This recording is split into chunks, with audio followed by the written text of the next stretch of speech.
Hello friends, അസ്സലാമു അലൈക്കും. അപ്പോഴേ ചെറിയ കുട്ടികളും വലിയവർക്കും ഒരുപോലെ ഇഷ്ടപ്പെടുന്ന നമ്മുടെ ഫ്രൈഡ് ചിക്കൻ ആട്ടോ ഇന്ന് റെഡിയാക്കാൻ പോകുന്നത്. അപ്പോൾ അതിനായിട്ട് നമുക്ക് കുറച്ച് ചിക്കൻ വേണം. അപ്പോൾ അതിൽ മസാലയൊക്കെ നന്നായിട്ട് പിടിക്കാൻ വേണ്ടിയിട്ട് നമുക്ക് ജസ്റ്റ് ഒന്നിങ്ങനെ വരഞ്ഞ് കൊടുക്കണം കേട്ടോ.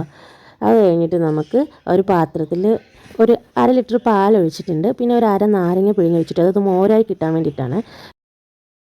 പിന്നെ അതിലോട്ട് നമുക്ക് കുറച്ച് കുരുമുളക് പൊടി, ആവശ്യത്തിന് ഉപ്പ് ചേർക്കണം.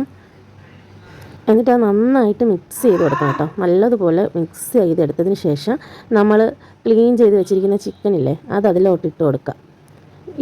ഒരു 1-2 മണിക്കൂർ, മാക്സിമം 2 മണിക്കൂർ റെസ്റ്റ് ചെയ്യാൻ വെക്കണം കേട്ടോ. അപ്പോൾ നമുക്ക് 2 മണിക്കൂർ ഒന്ന് റെസ്റ്റ് ചെയ്യാൻ വെക്കാം.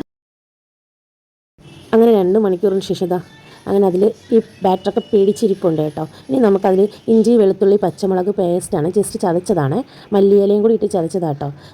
ഇനി അതിലോട്ട് ഒരു മുട്ട പൊട്ടിച്ചൊഴിക്കുക. 2 മുട്ട ഒഴിക്കണം കേട്ടോ, ഞാൻ ഒരെണ്ണം എടുത്തിട്ടുള്ളൂ.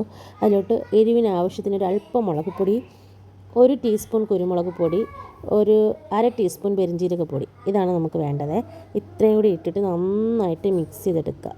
കുരുമുളക് പൊടി ഞാൻ നേരത്തെ ഇട്ടായിരുന്നു കേട്ടോ, അതിൻ്റെ വീഡിയോ കട്ടായി പോയി.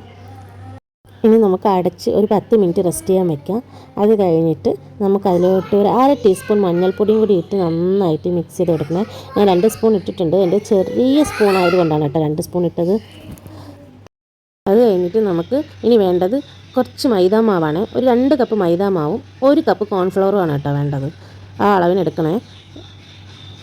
അതിലോട്ട് നമുക്കിനി ഒരു ടീസ്പൂൺ മുളക് പൊടിയും 1/2 ടീസ്പൂൺ ഉപ്പും കൂടി ചേർത്ത്, വേണമെങ്കിൽ മാത്രം ഒരു ടീസ്പൂൺ കുരുമുളക് പൊടിയും കൂടി ചേർത്തിട്ട് നന്നായിട്ട് അത് മിക്സ് ചെയ്തെടുക്കാം. കുട്ടികളും മുതിർന്നവരും ഒരുപോലെ ഇഷ്ടപ്പെട്ട് കഴിക്കുന്ന ഒരു ഐറ്റം ആണല്ലേ നമ്മുടെ ഈ ഫ്രൈഡ് ചിക്കനും KFC ഒക്കെ. ഞാനാണെങ്കിൽ എത്ര തന്നാലും മടിയില്ലാണ്ട് കഴിക്കുന്ന ഒരു ഐറ്റം ഉണ്ടെങ്കിൽ ഈ സാധനം തന്നെയാണ്, നമ്മുടെ ഫ്രൈഡ് ചിക്കനും KFC. എത്ര തന്നാലും കഴിച്ചു. അത് കഴിഞ്ഞിട്ട് നമുക്കിനി ചിക്കൻ നമ്മൾ നേരത്തെ മിക്സ് ചെയ്ത് വെച്ചിരിക്കുന്ന പൗഡറില്ലേ അതിലോട്ട് മുക്കി 2 കോട്ടായിട്ട് നമുക്ക് മുക്കി മാറ്റി വെക്കാനുണ്ട്. നേരെ എണ്ണയിൽ ഇട്ട് കൊടുക്കുന്നതായിരിക്കും ഏറ്റവും നല്ലത്. ഞാൻ ചിക്കൻ മാവിൽ കവർ ചെയ്തിട്ട് മാറ്റി വെക്കുകയാണേ, ഒരുമിച്ചിട്ട് ഫ്രൈ ചെയ്യാൻ വേണ്ടി. അപ്പോൾ നിങ്ങളങ്ങനെ ചെയ്യേണ്ട, അത് മാവിൽ മുക്കി അപ്പോഴേ തന്നെ അങ്ങ് എണ്ണയിലോട്ട് ഇട്ട് കൊടുക്കുക, അതായിട്ടും നല്ലത്. ബാക്ക്ഗ്രൗണ്ട് നല്ല സൗണ്ടുണ്ട്, അനിയത്തിയും കുട്ടികളൊക്കെ ഉള്ളതുകൊണ്ട് കുട്ടികളുടെ സൗണ്ട് കേട്ടോ.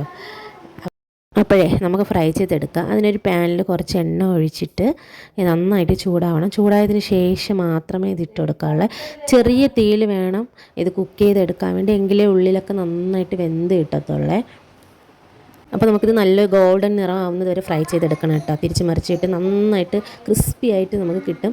അതുവരെ ഒന്ന് ഫ്രൈ ചെയ്തെടുക്കണം. ശ്രദ്ധിക്കേണ്ട കാര്യം വെച്ചാൽ തീ കുറച്ച് തന്നെ ഇട്ട് കുക്ക് ചെയ്യാൻ ശ്രമിക്കണേ.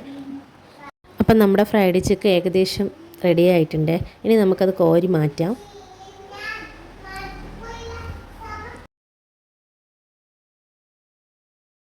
അങ്ങനെ നമ്മുടെ ഫ്രൈഡ് ചിക്കൻ റെഡി ആയിട്ടുണ്ട്. എന്തായാലും കടയിൽ നിന്ന് വാങ്ങുന്നത് പോലെ കാണാൻ ലുക്കില്ലെങ്കിലും ശരിക്കും കടയിലെ ടേസ്റ്റ് തന്നെയാണ് ഇതിലുണ്ടായിരുന്നത്. അങ്ങനെ ഞാൻ നോമ്പൊക്കെ തുറന്നിട്ട് കഴിച്ച് നോക്കുകയാണ്. എൻ്റെ പൊന്നോ, പോളി ടേസ്റ്റ്, മസ്റ്റ് ട്രൈ.